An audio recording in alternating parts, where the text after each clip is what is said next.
Olá, tudo bem com vocês? Hoje nós vamos falar um pouco sobre as origens lendárias de Roma. Uma conhecida lenda, foi criada a respeito da formação de Roma, com algumas versões diferentes, e ela está relacionada a Enéas.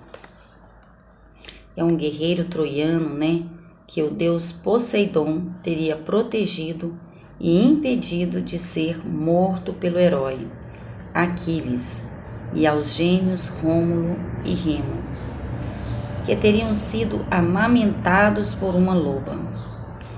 Enéas era filho da deusa Afrodite, Vênus para os romanos, e do príncipe troiano Anquises. Sob a proteção da mãe, Enéas teria partido de Troia e navegado pelo mar Mediterrâneo. Orientado pelos deuses, Enéas desembarcou na Península Itálica para fundar uma nova Troia em companhia de um grupo de troianos, entre os quais seu filho Ascânio. Desembarcando na região governada pelo rei Latino, neto de Saturno, Cronos para os gregos, Enéas disputou com Turno, rei dos Rútulos, a mão de Lavínia, filha de Latino. Após vencê-lo, Enéas desposou Lavínia, com quem teria tido um segundo filho, Sílvio. Ainda segundo a lenda, após governar os latinos por 3 anos, Enéas abdicou do trono em favor do seu filho, Ascânio, e retornou à Grécia para reconstruir Troia. Ascânio, ele teria fundado então a cidade de Alba Longa. Após a sua morte, seu filho Lulo e seu meio-irmão Sílvio disputaram a sua sucessão. Sílvio tornou-se o rei dos latinos. E após diversas gerações de reis, o trono teria sido usurpado por Amúlio, sua sobrinha, Reia Sílvia. Teria sido seduzida pelo deus da guerra, Marte, Ares da mitologia grega, e dado à luz aos gêmeos Rômulo e Remo. Temendo ser destituído pelos gêmeos, filhos de Marte, Amúlio mandou matá-los. No entanto, o súdito encarregado da tarefa simplesmente abandonou os recém-nascidos numa cesta às margens do rio Tibre. Atraída pelo choro das crianças, uma loba encontrou-os e tratou-os como seus filhotes, amamentando-os e protegendo-os. Tempos depois, as crianças foram encontradas por um pastor de ovelhas que os criou. Em idade adulta, Remo foi preso, acusado de roubo e levado à presença do rei Amúlio. Rômulo, ele dirigiu-se a Alba Longa, matou Amúlio e libertou seu irmão. Orientados pelos deuses e por mensagens em sonhos, a fundar uma nova cidade, os irmãos se enfrentaram pelo direito de comandar a fundação. Rômulo estabeleceu o local e o traçado de sua muralha de proteção e, além disso, definiu o nome da nova cidade, Roma. Remo teria ultrapassado a muralha, armado ou escalado a muralha, dependendo da versão, e desrespeitando a vontade do irmão. O conflito entre os gêmeos resultou na morte de Remo e na consolidação do poder de Rômulo. A nova cidade era habitada por homens que haviam saído de Alba Longa. Faltavam as mulheres. Para resolver o problema, Rômulo preparou uma festividade em homenagem a Netuno e convidou os sabinos. Enquanto transcorriam as festividades, os seguidores de Rômulo raptaram as mulheres dos sabinos, tomando-as por esposas. Quando os sabinos descobriram a armadilha preparada pelos romanos, armaram-se, dirigiram-se para conquistar a cidade. No entanto, as mulheres sabinas teriam se posicionado a favor dos romanos e impedido que a guerra fosse desencadeada. Com isto, os romanos puderam iniciar o povoamento, a expansão territorial sobre a região. Rômulo estabeleceu então uma divisão de poder. Teria escolhido os 100 mais importantes líderes entre os chefes das famílias para servi-lo. Foram chamados de patrícios e os pais de Roma. A lenda serviria para justificar as divisões sociais e o controle do poder político. A origem lendária de Roma envolve uma herança grega e a luta entre os dois irmãos. Na verdade, as lendas foram registradas por Tito Livio entre 27 a 25 a.C. Desde a fundação da cidade e por Virgílio em 19 a.C. na obra Eneida. Em ambos os casos, as obras procuravam ressaltar o caráter místico do poder de Roma e foram produzidas à época do imperador Augusto, como obra da propaganda imperial. Logo de início, pode-se perceber a vinculação dos mitos de fundação de Roma às lendas gregas. De fato, muito da cultura romana, a começar pelas divindades, tem semelhanças com a cultura grega. Pela sua semelhança e correspondência, costuma-se falar em uma cultura greco-romana. Alguns estudiosos interpretaram que a lenda seria um sinal de alerta contra as lutas internas que ocorriam no século I a.C. Assim, o assassinato de Remo foi também interpretado como a proibição de ultrapassar armado as muralhas urbanas. Uma proibição que visava impedir que generais poderosos tomassem o poder em Roma ao invadi-lo com seus exércitos. Agora nós vamos falar um pouco sobre o nascimento do direito romano. Durante a monarquia, como vimos anteriormente, o rei ele assumia o papel de chefe militar, político e religioso. No início da República, a religião ela era usada para justificar o poder dos patrícios.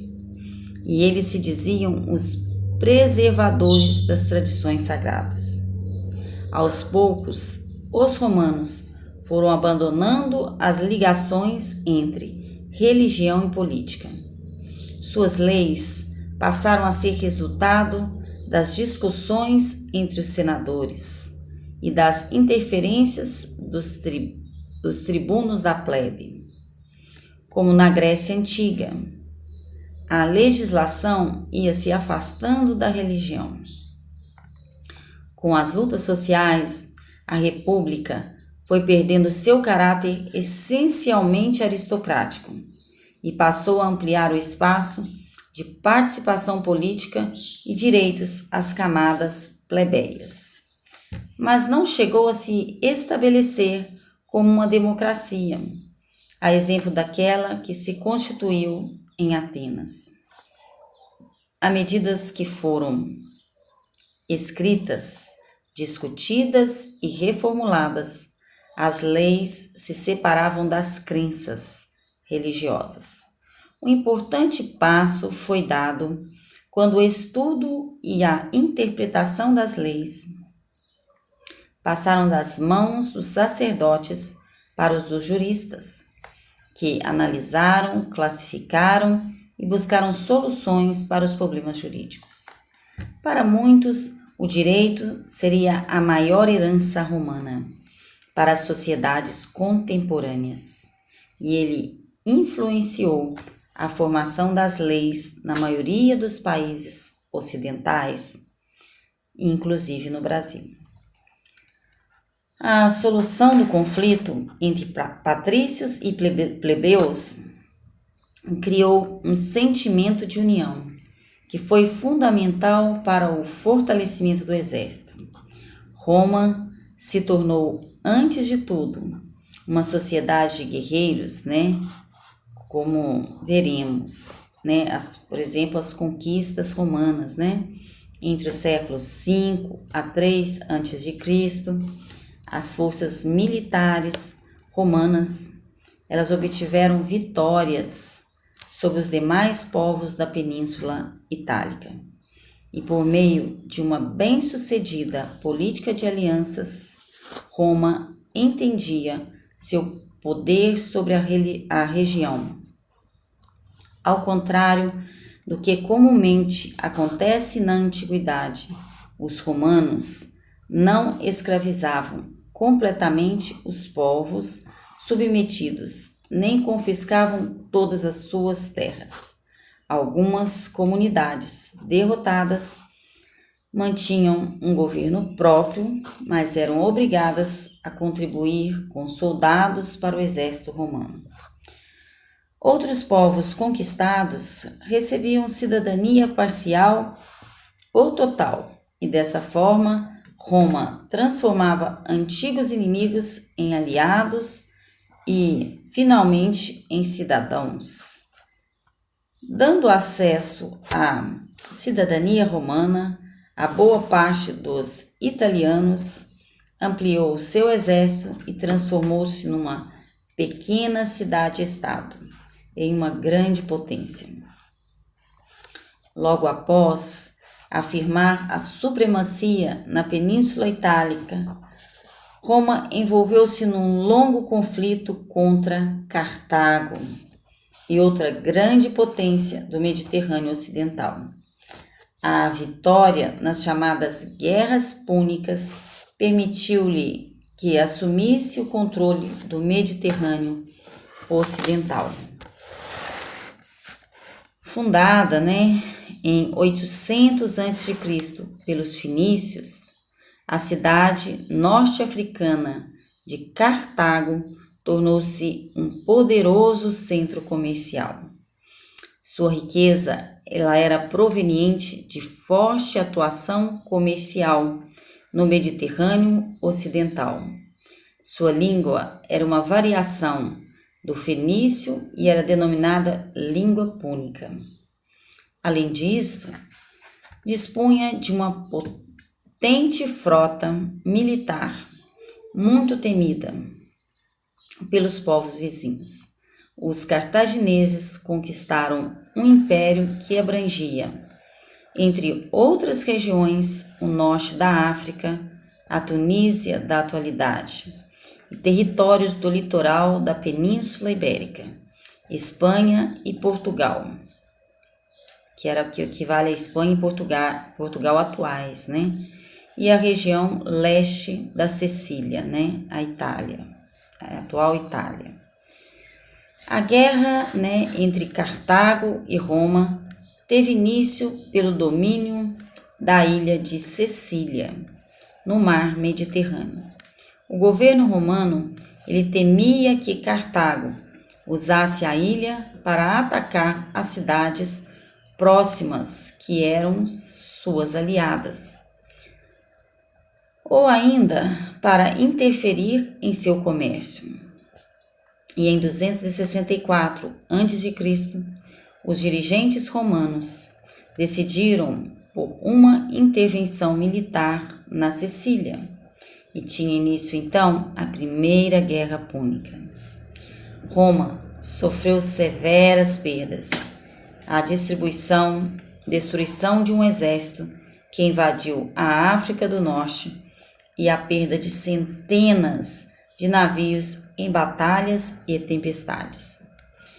Usando as tropas de seus aliados de toda a Península Itálica, por fim, venceu Cartago, que com uma força militar composta principalmente de mercenários e impossibilitada de se recompor de suas perdas marítimas, sem meios de continuar a guerra, propôs a paz em 241 a.C. Assim, os cartagineses entregaram a Sicília aos romanos, que fizeram da ilha sua província. E com a aquisição, do território fora da Península Itálica, transformados em províncias, Roma começou a construir o seu império. E após a derrota da Primeira Guerra Púnica, os cartagineses estenderam seu poder à Península Ibérica, de onde iniciaram sua expansão territorial, gerando a Segunda Guerra Púnica, em 218 a 202 a.C., comandado por Aníbal.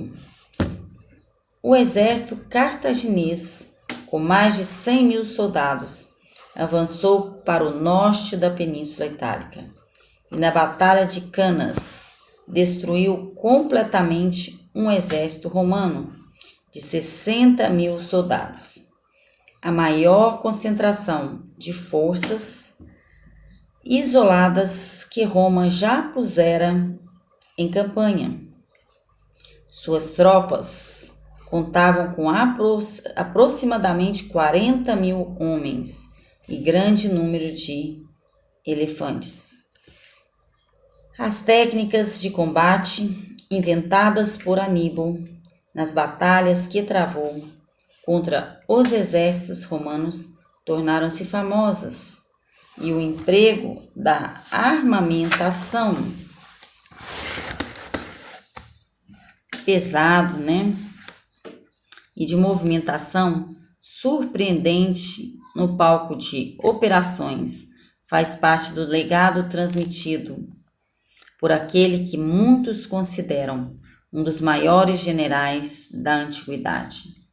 Como resposta aos romanos, invadiram o norte da África, forçando Aníbal a retirar as suas tropas da Península Itálica para defender o território cartaginês.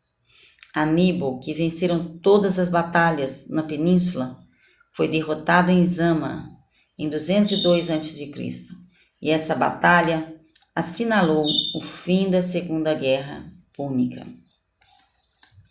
Quase 50 anos depois, em 149 a.C., eclodiu o terceiro e último conflito, a Terceira Guerra Púnica.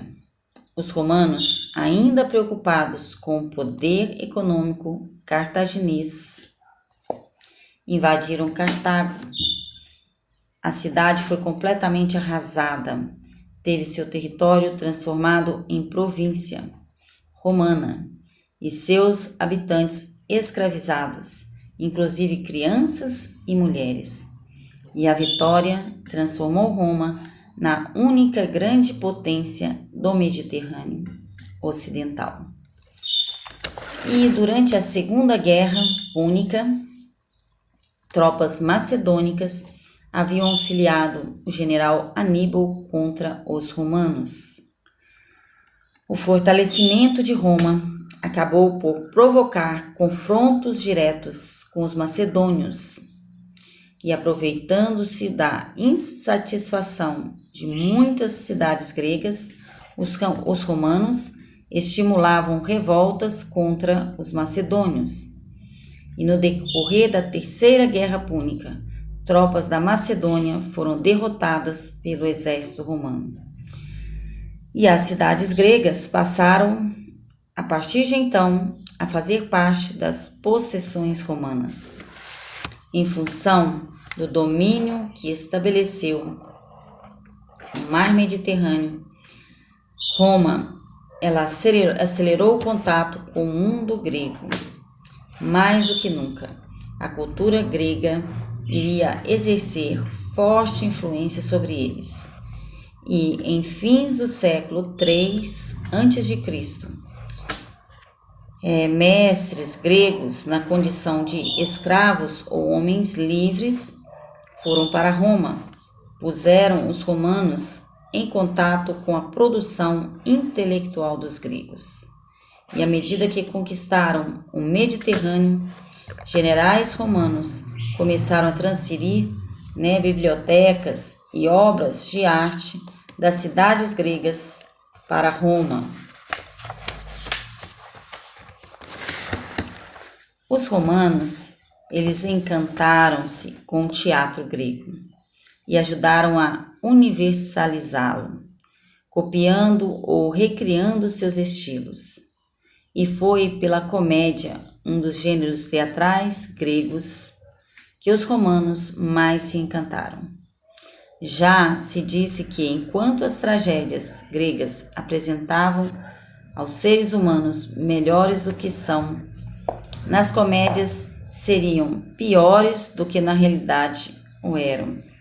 E o comediógrafo Plauto era um mestre. Plauto, ele adotara características das comédias gregas, porém mais adaptadas à mentalidade dos romanos. E suas comédias tinham personagens gregos, se desenrolavam em ambientes gregos e os atores usavam roupas de estilo grego. Esse recurso tático permitia ao autor driblar a falta de liberdade de expressão e de discutir a realidade que o cercava, fingindo que tudo se passava em um lugar distante. No entanto, suas peças continham elementos familiares que encantavam as plateias romanas. Dores de amores, cenas de comilança e embriaguez.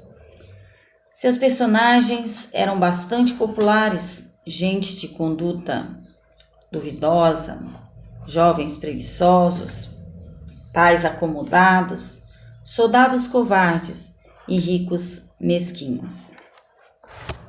As mulheres, e homens na Roma antiga, elas se inspiravam, nas formas de se vestir dos gregos. A roupa mudou progressivamente, indo do estilo modesto a simples do começo da República, ao estilo luxuoso do fim do Império. Na Roma imperial, virou moda colocar várias roupas de modelos diferentes e de trocá-los com muita frequência. Nos banquetes, por exemplo, tinham gente que mudava de vestimenta a cada prato servido. A roupa mais comum dos antigos romanos era a toga, um manto amplo e comprido. Porém, no fim do século III a.C., usar toga saiu de moda. E nessa época, os homens, e sobretudo as mulheres, vestiam-se com tanto luxo que o senador foi obrigado a tomar algumas medidas para controlar os excessos femininos. Debaixo da toga, os romanos, eles colocavam uma espécie de avental para cobrir o corpo, do ventre até as coxas, e que mais tarde se tornou a única roupa dos escravos que executavam trabalhos pesados. e a partir do século II a.C., Roma tornou-se o estado mais poderoso do Mediterrâneo. A vitória sobre Cartago permitiu a incorporação de regiões no norte da África e posteriormente na Península Ibérica. Com a Macedônia, as possessões romanas estenderam-se até a Ásia Menor. Não se trata apenas de uma integração do territorial. A expansão, ela era marcada também pela articulação sociocultural. À medida que Roma se expandia territorialmente, ampliava-se o conceito de cidadania. Assim, os romanos desenvolveram um tipo de cidadania que não era exclusivista, como na Grécia Antiga, mas um conceito que incluía a incorporação de outros povos à sua comunidade política. Inicialmente, os direitos estavam escritos nos naturais de Roma. Posteriormente, habitantes de outras cidades e integrantes de outros povos da Península Itálica e da região do Mediterrâneo também usufruíram de direitos de cidadania. Os conquistadores romanos, eles haviam levado para a Península Itálica centenas de milhares de prisioneiros de guerra. Os escravos e escravas trabalhavam como artesãos, criados domésticos e em maior número na agricultura e mineração. À medida que conquistava mais territórios, Roma ampliava o número de escravos tomados em combate. E esses escravos, eles eram comprados por grandes proprietários de terras que expandiam suas produções, mas dependiam das guerras para garantir a oferta de mais mão de obra escrava. Os romanos acrescentavam aos nomes de seus escravos o sufixo por, significando menino de. Assim, por exemplo, Marcipor significava o menino de, ou seja, pertencente a Marco. Mas logo a comunidade escrava tornou-se excessiva e fez necessário o uso de nomes individuais que distinguissem, por exemplo, os diversos escravos de Marco. Seja para trabalhar nas cidades, seja nos campos, os escravos e escravas eram vendidos por preços que variavam muito. Tudo dependia da atividade e habilidade que possuíam, que passavam a ser propriedades do seu comprador. Um escravo doméstico custava, em média, 2.000 sestercios, moeda romana na época, algo por volta dos salários de 2 anos de um soldado romano.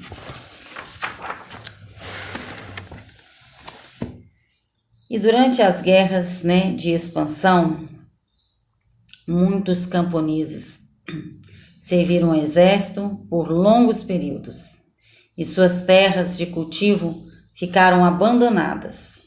Ao retornarem, os ex-soldados, pequenos proprietários de terra, sem dinheiro para reconstruir as suas propriedades, eles eram forçados a vendê-las a ricos proprietários em baixos preços. Outro fator que contribuiu para esgotar completamente os pequenos camponeses foi a criação dos latifúndios, grandes propriedades cultivadas em larga escala por escravos. E entre os gregos, uma grande propriedade tinha em média 12 a 24 hectares. E já em Roma, patrícios ricos chegavam a possuir mais de 80.000 hectares. E à medida que os latifúndios escravistas cresciam, aumentavam também as dificuldades dos pequenos proprietários. E muitos acabavam por vender suas terras e dirigiram-se para a cidade de Roma. Os antigos proprietários formavam um grande grupo social urbano denominado proletários, porque a única coisa que forneciam à cidade eram seus filhos, ou seja, a sua prole. Com isso afirmava-se o escravismo, sistema econômico e social que caracterizava Roma, principalmente em sua parte ocidental. A produção em grandes propriedades era realizada principalmente por escravos, e a guerra tornava-se um importante instrumento para a obtenção da mão de obra escrava. Os gladiadores, eles lutavam nos circos romanos para divertir a multidão e geralmente eram criminosos ou escravos. A luta podia ocorrer entre os próprios gladiadores ou entre homens e animais ferozes.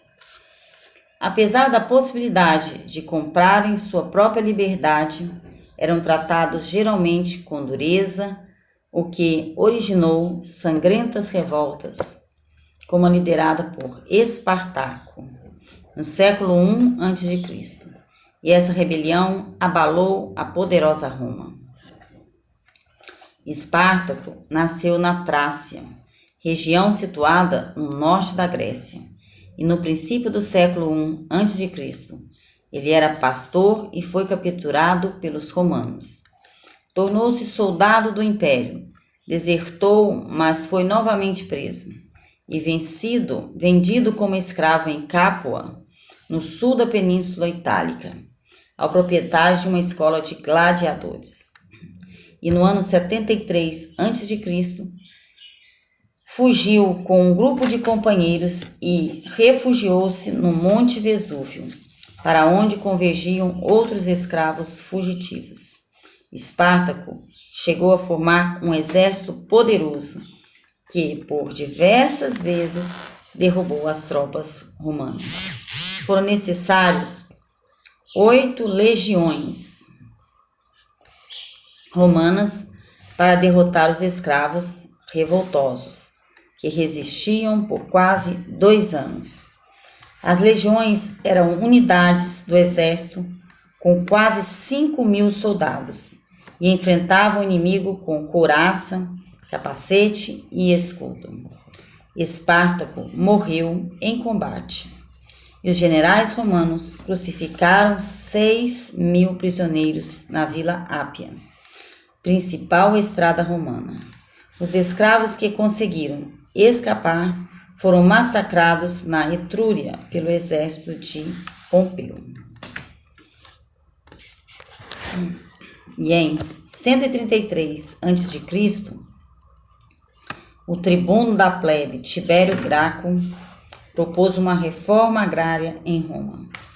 A ideia era resolver o problema da plebe, marginalizada e sem terra, fazendo valer uma lei antiga que proibia a qualquer pessoa de usar mais de 312 acres da terra pertencentes ao Estado.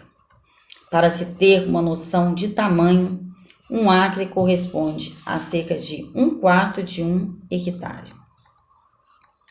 Portanto, cerca de 25% de um campo de futebol em sua máxima dimensão. A medida de 312 acres corresponde, portanto, a cerca de 78 campos de futebol. E por muitos anos a aristocracia ignora essa lei, ocupando ilegalmente imensos lotes de terra pública. O Ager Publicus. Ao colocar em vigor a lei, Tibério esperava liberar os lotes para distribuí-los aos plebeus, sem trabalhos e empobrecidos.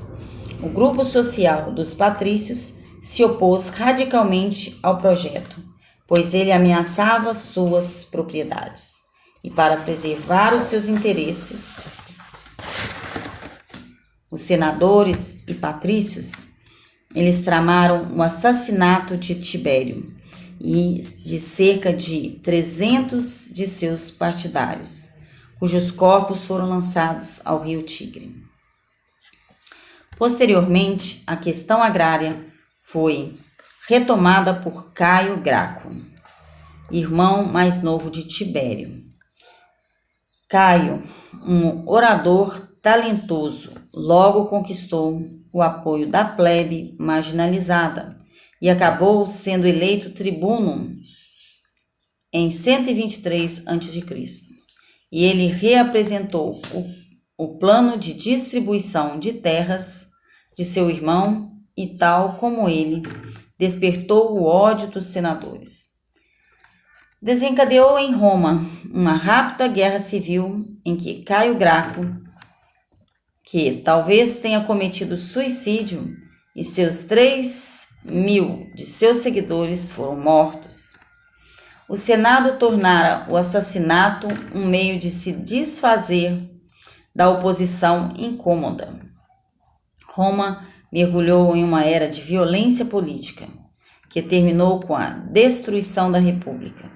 E embora se considerasse o guardião da liberdade republicana, o Senado expressava, na realidade, a determinação de algumas centenas de famílias em manter o controle sobre o Estado, num exemplo clássico de uma minoria agarrando-se ao poder com todas as suas forças.